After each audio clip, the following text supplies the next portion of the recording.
What do you want? To know my enemy. Enemy of my enemy is my friend. An Arabic proverb attributed to a prince who was betrayed and decapitated by his own subjects. Still, it's a hell of a quote. All right, time to go behind enemy lines as Colorado takes on Baylor coming up on Saturday as the Buffaloes make their return to the Big 12. And joining us right now covers the Baylor Bears for the Waco Tribune. Zach Smith joins us. Zach, I appreciate the time. Thanks for coming on today. No problem. Happy to be here. It's looking forward to making the trip out to Boulder. So never been there, so it's going to be a good one. Oh, the Flatirons are beautiful. You'll love it. And Folsom Field's a beautiful stadium. And if you're a Colorado fan, you hope it'll be a happy homecoming and the Baylor. And sadly, the Bears would go back sad to Waco. But when you look at Colorado back in the Big 12, it seems like it was light years ago that the Buffs were playing in the Big 12. Of course, they leave the Pac-12 along with Arizona State, and Utah to come to the Big 12.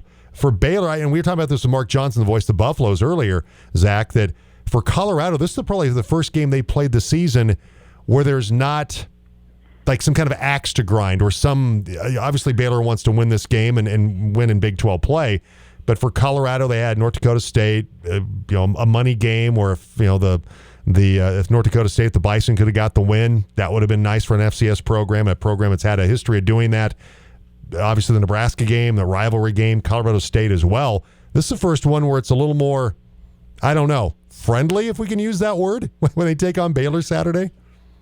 Yeah, I think you're right, and Baylor's schedule is kind of mirrors what Colorado did. They played an Texas-based FCS team to start the season. Then they went to Utah, which is now a conference game, but it's not technically a conference game. And then they played a Mountain West team in Air Force who runs a triple option like it's 1950. So, I agree that this is, kind of a friendly handshake game to open the Big 12 season. But I don't think there's necessarily anything, there's no bad blood here, but certainly, I think this is a game for both teams that they're going to want to get off to a good start and kind of maybe after a less than stellar season last year for both teams. This is a good way to kind of start the new conference season on a positive note for at least one of them. So I think both teams are going to be out to win, obviously, and hope to get off to a good start after underwhelming seasons a year ago. Is Know Your Enemy with Zach Smith, covers the Baylor Bears for the Waco Tribune.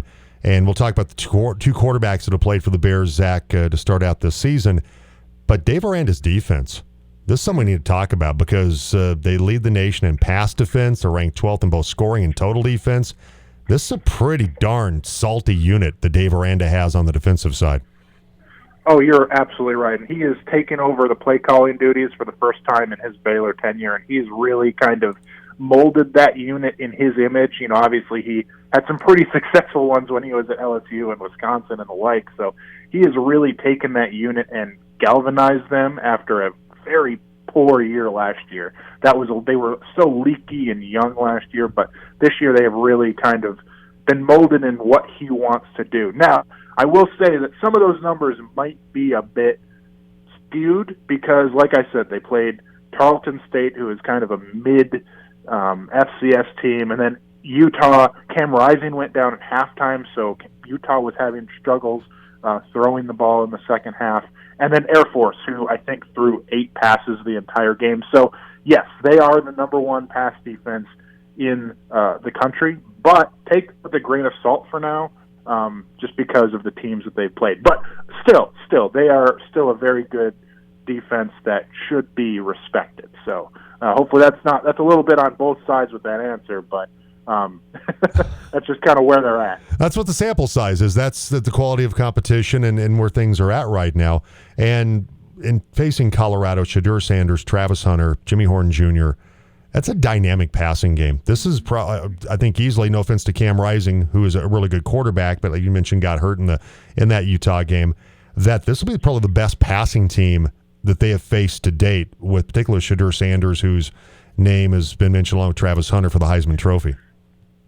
Absolutely, and I mean, this secondary for Baylor is young, and I think they are talented and definitely have potential, but it's largely untested for this year. A guy named Caden Jenkins, he was a All-American as a freshman last year. He's only been tested a few times by Cam Rising, and he had a couple pass interference calls, and so like there's still some kinks to be worked out in this secondary, but they obviously have the talent to get there and do it. Another guy to watch out for, Devin Bobby. He's a safety. He's been playing really, really well in that strong safety position. So, I think, like I said, there is potential for the secondary, but this will certainly be the biggest test of the season for the Bears defense, and especially the secondary. Zach Smith covers the Baylor Bears for the Waco Tribune, joining us today on the Jim Davis Show on the Team Sports Network. Let's talk about the pass rush for the Bears, Zach, because that's going to be crucial. Colorado's completely rebuilt their offensive line. They went out and got Jordan Seaton, the top offensive tackle, out of the high school ranks. They've done some reshuffling on the offensive line, worked out a little better against Colorado State in terms of pass protection. But from a pass rush standpoint, it's can this defensive front with some of the guys that they have that have been able to put pressure on the quarterback, like for example, Trayvon Ma'i. Am I getting that right? Ma'i, yeah. Ma'i. So I'm at least in the neighborhood. He's got a sack. A couple other guys have a sack as well. That can that unit can Dave Aranda's defensive front, that front seven, put some pressure on Sanders? I think that has been the front seven has been the biggest positive surprise in a good way for Baylor this season, right? Like I mentioned before, that they played a lot of run-first teams, all that. And Jackie Marshall is another guy to look out for. He's an edge rusher. He missed all of last season with an ACL injury. He's come and he was a high recruit, and he had, he just had this extra fire this season, and he's played really well. You mentioned Trevin Ma'i, who's kind of been right there. Garmin Randolph is an edge rusher linebacker. He's 6'6". He's a huge guy. He's got all the physical skills, but maybe this year, his sixth year in college football, maybe he can put things together. Certainly so far he is. And then Matt Jones and Keaton Mitchell are the two inside linebackers, and they have been electric. And I mentioned Dave Aranda taking over play calling duties. He's specifically coaching the inside linebackers. And with Matt Jones and Keaton Thomas both getting pressure on the quarterback and dropping back in coverage, they are the X factors to this Baylor defense. If Baylor's going to win, Matt Jones and Keaton Thomas and the very good defense are going to take them there. So, I think this front seven can definitely get pressure on Shedeur, and that's going to win Baylor the game if that's how it's going to go. Zach Smith with us today. It's Know Your Enemy as we preview the Baylor Bears taking on the Colorado Buffaloes. And so on the offensive side, which in the past, that's always what Baylor's been known for. When Art Briles was there, high-flying offenses, great quarterbacks with RG3 and others. A couple of different guys have played quarterback this year. Toledo transfer Daquan Finn won the starting job. He got hurt, though, in the Utah game. So Sawyer Robertson got the start in that one. He played really well. Mississippi State transfer, threw for 248 yards, had a rushing touchdown. And it kind of sounds like Robertson's probably going to get the start on Saturday. What's the latest on that? Yeah, I think nothing is official yet, but I would be pretty shocked if Sawyer didn't start. He kind of gives you, they give you two different looks. Like Sawyer is definitely, he has the arm talent. He's the truest definition of a gunslinger there is. Whereas Daquan gives you the ability, if things kind of break down along the offensive line, which they certainly had early on and all of last year, he gives you the option to kind of use his legs outside of the pocket and make some quick decisions. Now, the offensive line for Baylor has been improving, and, if I don't know, Colorado's pass rush, if they can hold off that, then Sawyer, I think, definitely gives you a better look. He was in the Air Force game, he threw for a career high. You mentioned 248 yards. That was a career high for him. He is a confident guy. He's making all the throws that they wanted him to make and everything. So I think that Sawyer gives you the better option, the better look, the better chances to win, especially Daquan, who has had a shoulder injury. You don't want a shoulder injury coming back against a team like Colorado where things go south pretty quickly. So, I would expect to see Sawyer, but if you see Daquan, I think both of them give you an opportunity to win at least. Joining us this morning, Know Your Enemy, previewing Buffs and the Bears with Zach Smith, Waco Tribune. From a running game standpoint, Bryson Washington had 12 carries, went for 106 yards and a touchdown against Air Force. He had a big game.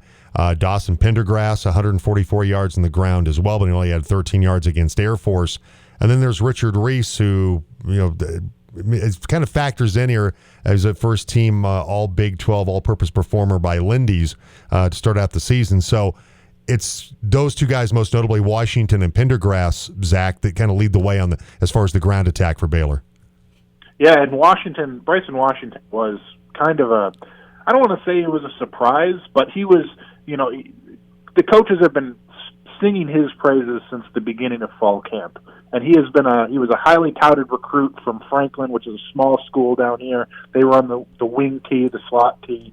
And so he ran all the time in high school. And so he had all the running skills coming into college. And then he battled injuries his first year. And so Saturday was really his debut at Baylor. Like, he had not played before Saturday. And then for him to have the game that he has, rushing for more than 100 yards and just kind of really carrying that running back room was kind of a surprise. And it's exactly what Baylor needed, because they had struggled with Richard Reese, who is fast but maybe not the strongest. That Dawson Pendergrass is really strong, but maybe doesn't have the burst that Richard Reese does.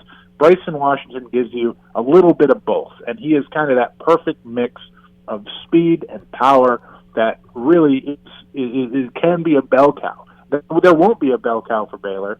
That's not how they're going to operate with tempo and the new offense that they have.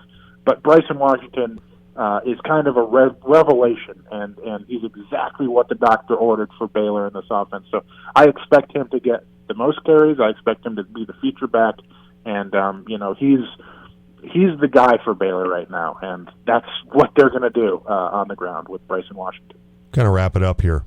You cannot have two more polar opposite personalities as head coaches in this game.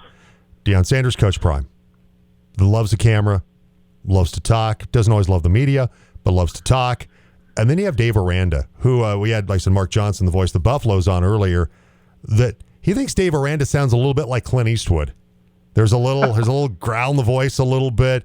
Dave Aranda seems like he gets too high, gets too low, pretty even keel personality. Zach, talk about the two most polar opposite guys coaching their respective football teams.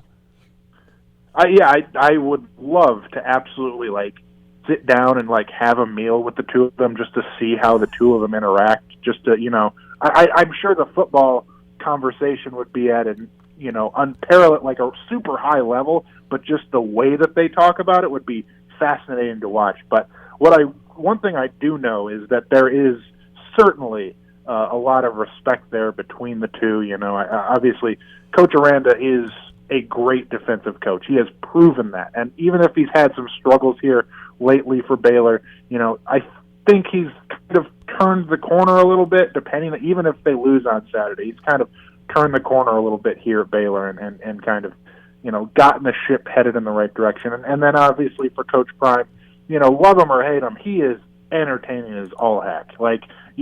Any press conference, anything he says, you can't not watch. And so I think that there is a lot of respect between the two of them, and even if they're polar opposites from a personality standpoint, they both speak football pretty well. So, and that's what we're all here to watch. So I am fascinated by this matchup from a personality perspective, and I can't wait to see it on Saturday. I think it's going to be a great game. Yeah, you'll love Folsom Field. Ralphie's run and all that stuff. It's great college football pageantry.